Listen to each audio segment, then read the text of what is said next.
congratulations. I love this film so much. It's so beautifully poignant. It made me laugh. It made me cry.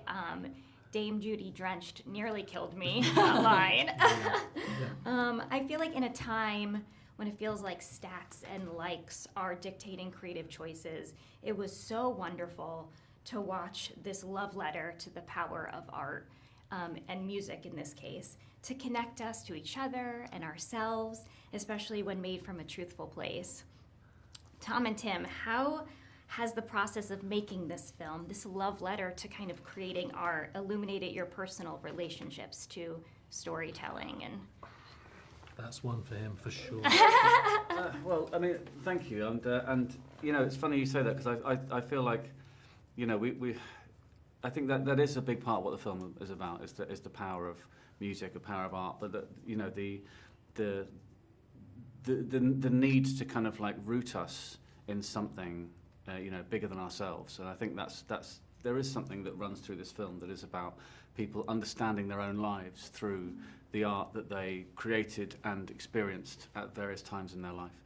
And I think it's one of the things that I'm sort of most proud of when I look back on the film now, or whenever I'm, you know, get to go to a screening of the film now, is the kind of the feeling that we managed to capture how that feels to really love something and to have it sort of be part of your story, and have that very intimate, almost too intimate connection to some things, and then maybe the need to let them go as well. And that was something that, you know, I think that was always our plan with the film, to sort of tap into that. But it's very hard to know if you're doing that when you're shooting the film, and when you're kind of putting together scenes that are telling a certain story. It's very hard to really know how successfully you're doing that. But I'm very proud with where we got to. Yeah. as you should be, and I could feel all of that. Thanks. I think too, when we're creating in whatever capacity it is, we tend to think of the future, where it will go, who will see it, and this film was a beautiful reminder, at least for me, that it doesn't matter who you're making it for, as long as it's coming from an authentic place, and that you love it first and foremost, and then others will love it as well. When we first meet Herb, he's in a pretty dark place. He's very grumpy. Very grumpy, very cranky, very cranky. Yeah. But Nell, on the other hand, is full of light. And when they reconnect through their music and kind of begin to open back up to each other, an interesting switch happens.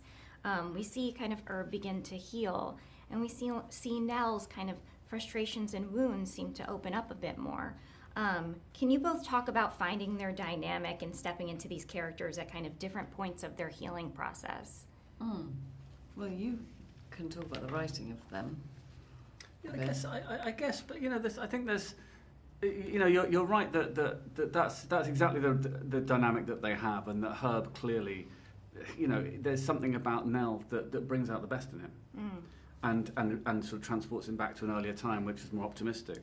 But I think there's something, you know, I think we managed to find it a lot when we were on set and just shooting in those scenes, that there was, you know, I think those things, I think we, you know, there's something that far exceeded what we've got in the script, that we managed to get there in their dynamic, I think, which is rooted in that sense of like two people who kind of who know that there's something really good about them as a pair, but also that one of them, in Nell's case, is very aware of all the negatives and very aware of like the bad things that happen, and Herb just completely ignores that, or willfully ignores. And it's an interesting dynamic, I think, as well. You don't often see former couples together. You know, there's hardly ever any reason, and normally in film or in, you know, storytelling, a lot of it is just purely contentious, or just people who like absolutely now hate each other, or they've become best friends. I mean, this is such an interesting look at people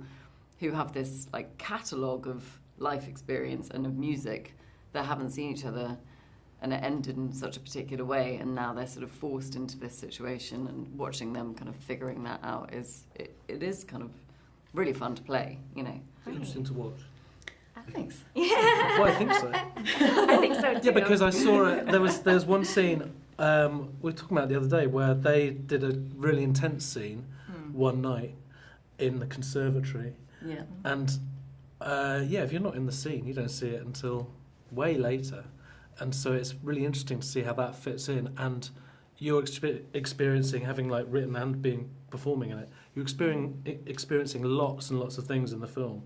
So to miss out a tiny chunk like that is really interesting. And then to quietly sort of say to them the next morning, how did it go? And Basden going, good, I think. Yeah. And you're like, oh, good, because that's quite an important scene. Right. And then you see it, and I think it's one of my favourite scenes. It's like really, the movie does lots of different things. There's some scenes which are just completely stupid.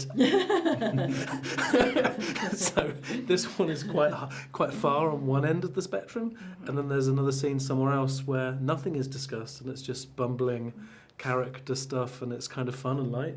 So that's kind of how the movie forms itself into a whole, is that kind of thing, which is I find it very emotional watching it. Yeah, absolutely. And it's interesting too to see two characters who obviously have a lot of love for each other go through different life cycles at different times. And I think to your point, you don't see that a lot in film. I want to talk about one of my favorite scenes, which I think is actually quite a turning point, which is the three of you at the dining room table.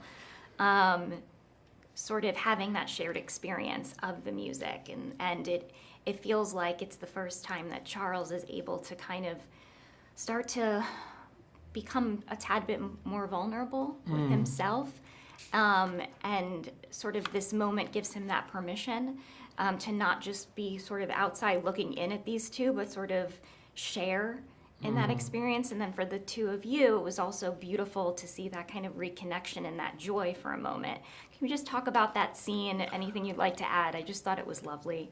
Yeah, so that scene, I always like that scene, but the bit before is really nice where, and it's sort of Nell's impact in the story where she turns it from this very difficult relationship between me and Herb into something which suddenly is like my dream, where we're all friends and there's lots of laughter. So the bit you're talking about where they play the music to me is really nice, but immediately before that, they're just talking, they get on. And I've done that, and it's kind of really, and I'm in my element. And actually, if the film wasn't about music, maybe you'd get that for 3 minutes, and maybe they'd start talking, it would get more sort of moving or whatever. But I think that scene works because there's a combination of it's all fun and really convivial, and there's been a breakthrough, and then you get the quite high impact musical moment as well, where me, as in me, is like, wow, that's quite insane, and my character also doing the same. Those two things are both happening, and the crew also like, this is a nice moment. It's beautiful. Yeah. Let's talk about the music for a second. It's lovely. Just congratulations on that. It was gorgeous. Your voices blended so seamlessly together. I mean, I'd love to just touch upon creating the experience of creating such that rich history of music together.